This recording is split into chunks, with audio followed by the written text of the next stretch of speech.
Nous sommes ici sur le site des Sablons, sur la commune de Luxé.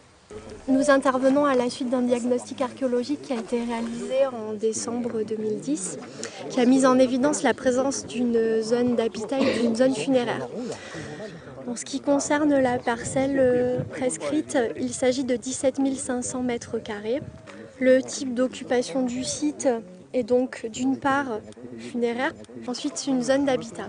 Nous sommes en présence d'une nécropole avec des rangées situées dans le substrat géologique et des rangées situées dans la pleine terre. Nous avons pu mettre en évidence que les structures concernées par la pleine terre étaient surtout des structures en pierre, coffrage et sarcophage. Dans le substrat, nous avons mis en évidence la présence de coffrage en bois ou l'absence de contenants. L'orientation générale des sépultures est nord-ouest-sud-est avec la tête au nord-ouest. Une seule sépulture se distingue des autres. Nous avons un individu qui est présenté face contre terre, en partie à plat ventre, très contracté. Notre travail sur le terrain va être de proposer si elle existe une relation entre l'habitat et la nécropole. La fouille nous permettra de proposer des hypothèses. Nous avons énormément de trous de poteaux qui s'organisent de part et d'autre de la nécropole. Cette dernière semble contrainte au sud par un fossé.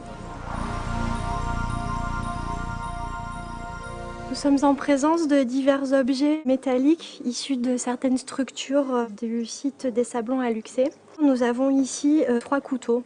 Les 2 premiers sont issus de sépultures, le 3e a été exhumé lors du décapage. Ensuite, nous avons ici un autre couteau très corrodé qui, lui, est issu de la zone d'habitat. Nous avons à côté une plaque boucle en alliage cuivreux qui a été exhumée d'une sépulture d'enfant. Donc c'est un objet qui était porté. Ensuite, nous avons ici un objet qui était trouvé en position de dépôt. Ça correspond à une boucle de ceinture.